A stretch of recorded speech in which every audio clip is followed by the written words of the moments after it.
He pai ake rānei tō reo I a koe ka inu. Whātai pai. He mai ake.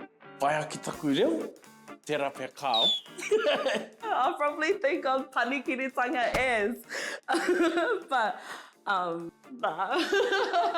Engari anō mo te kounga.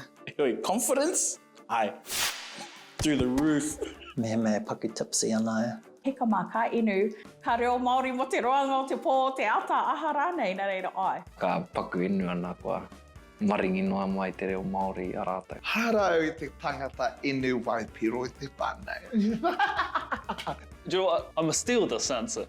Ka pai ake te rere, ka rere pai ake taku reo, pēnā ka inu ahau. Panikiritanga vei on the reo. On the inu.